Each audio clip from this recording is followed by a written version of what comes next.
Le yoga est devenu aujourd'hui une des pratiques les plus populaires. Or, à l'intérieur du yoga, il y a une pratique que l'on appelle pranayama. Qu'est-ce que c'est? Jusqu'à l'an 1000 environ, en Inde, le yoga était presque synonyme de pranayama. Selon certains enseignements, cette seule pratique suffirait à atteindre le yoga, l'état de yoga, c'est-à-dire à la fois la liberté et le bonheur. Moksha et bhoga en sanskrit, la langue sacrée de l'Inde.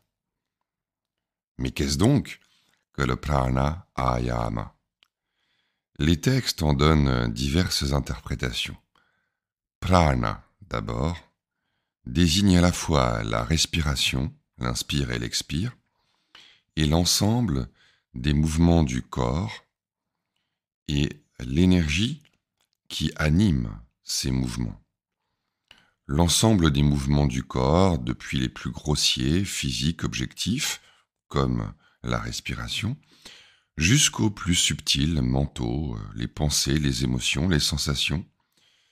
Tout ça est animé par le prana, sont des manifestations du prana. Donc en gros, le prana, c'est la vie.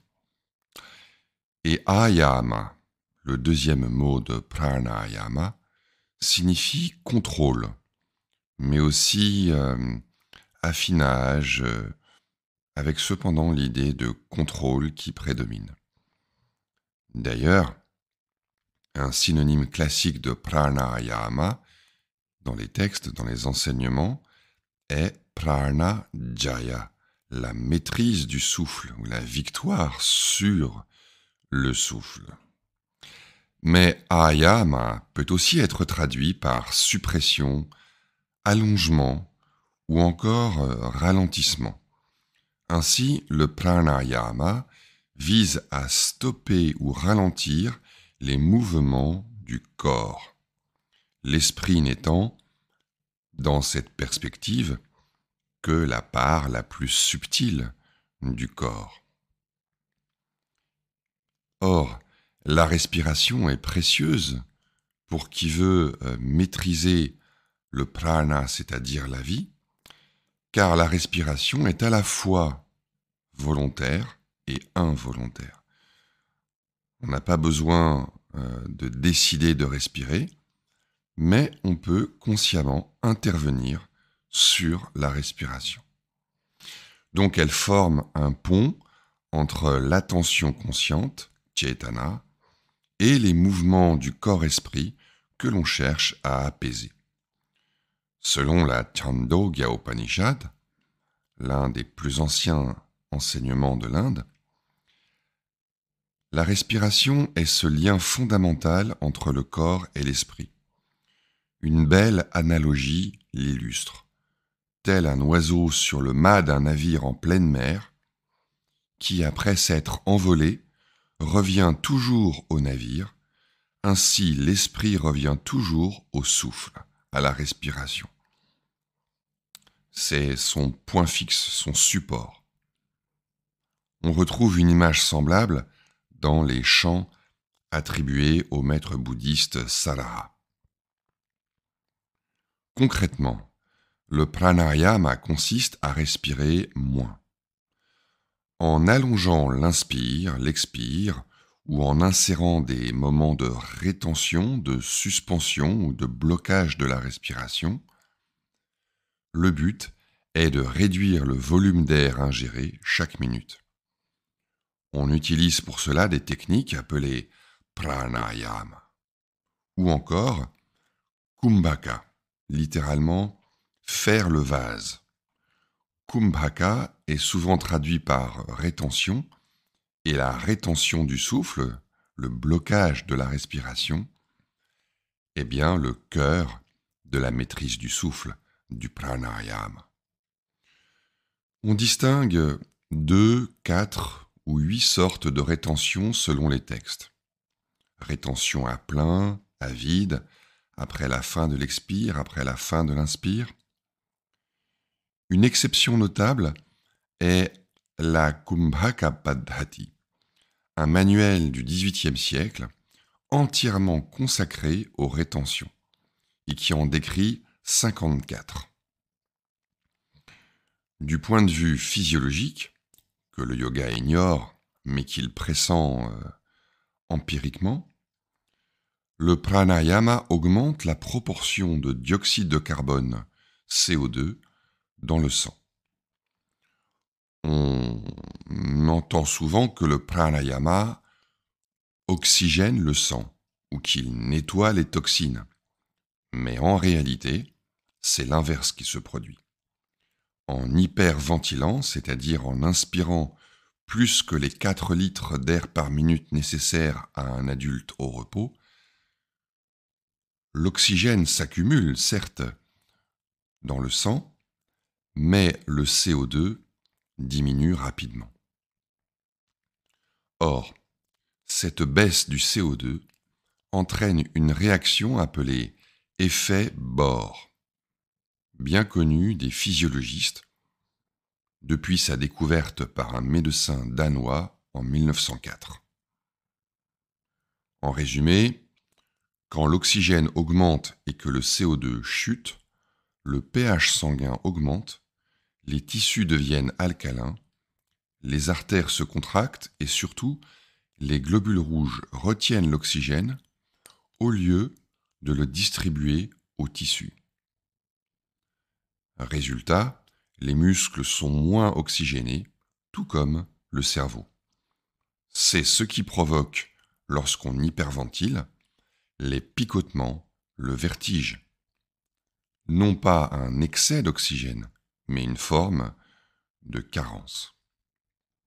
De plus, cette alcalinité stimulerait l'appétit. À l'inverse, une augmentation du CO2 améliore la distribution de l'oxygène, dilate les vaisseaux et active le système parasympathique, le système qui calme. L'organisme s'apaise. Le but du pranayama est donc d'augmenter cette fameuse proportion de CO2, ce gaz à effet de serre, qui, comme dans l'atmosphère terrestre, par un tout autre mécanisme certes, participe à un réchauffement du corps, du métabolisme. Les textes traditionnels parlent d'apprivoiser la sensation d'asphyxie, c'est-à-dire le besoin réflexe d'inspirer de l'air une fois qu'on a bloqué sa respiration. Cette poussée d'énergie qui survient alors, cette sensation d'adrénaline montant et frappant la tête, est parfois nommée udghata en sanskrit. Certains textes prescrivent même un nombre précis d'udghata entraînant sueurs et tremblements. Les udghata sont autrement dit des spasmes engendrés par le besoin de respirer. Sachant que ce besoin de respirer, engendré par cette sensation de manquer d'air, peut être modifié avec un entraînement prudent. Et bien évidemment, aujourd'hui, je ne conseille à personne d'explorer ces spasmes respiratoires. Ainsi, le pranayama n'est pas une pratique facile ou reposante. Cultiver la sensation d'asphyxie est douloureux, stressant, sauf si l'on évite les rétentions. Mais alors, ça n'est plus vraiment du pranayama. On comprend alors pourquoi Abhinavagupta, le plus célèbre maître du Tantra, parle d'un pranayama qui pīdyate en sanskrit, qui stresse, qui opprime le corps-esprit. Il existe pourtant une autre approche. On la trouve dans la tradition tantrique Kaola, notamment dans le shivaïsme du Cachemire, mais aussi dans le Yoga Vasishta, également appelé Mokshopaya Shastra, l'enseignement qui est le moyen de la libération, rédigé au Cachemire vers 950. Donc, tout ça est à peu près de la même époque. Quelle est cette pratique alternative au pranayama que l'on vient de décrire? Il s'agit simplement d'observer tranquillement le va-et-vient du souffle. Mais ça n'est pas la forme de méditation bien connue dans les retraites de Vipassana. Ici, l'attention se porte sur la fin de chaque expire, sur l'instant où la respiration se suspend d'elle-même. Comme le note l'auteur du Yoga Vasishta, il s'agit d'une rétention naturelle. Tout être vivant l'expérimente, mais sans s'en rendre compte.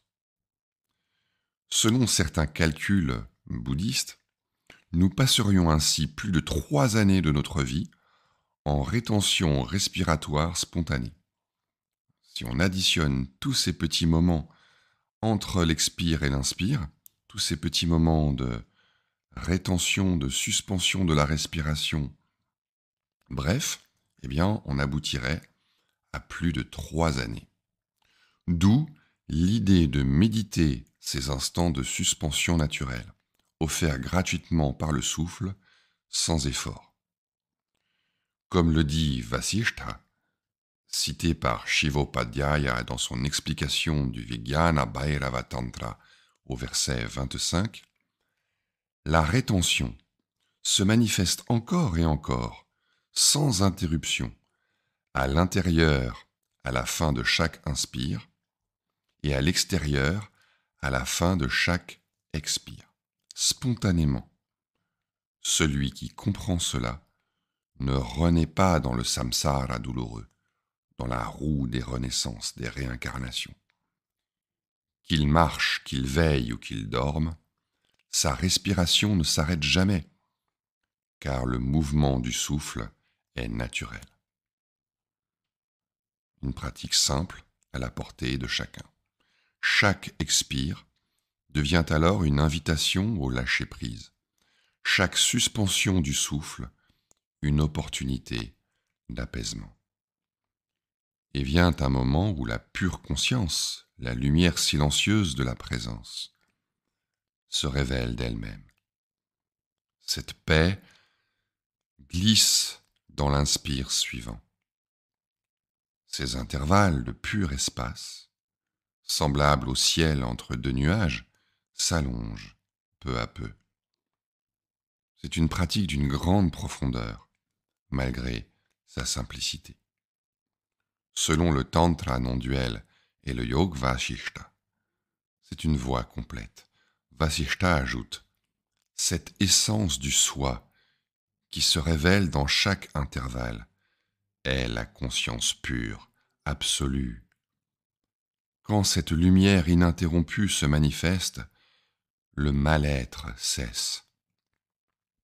Lorsque l'expire a cessé et que l'inspire s'apprête à repartir, le mal-être s'absente aussi longtemps que l'on demeure dans cette suspension. Voilà le pranayama, une contemplation simple, une pratique d'attention invisible, accessible à tous. À chacun de faire preuve d'audace et de curiosité. Le yoga est là, donné, gratuit, à chacun d'y goûter. Personne ne pourra le faire à notre place.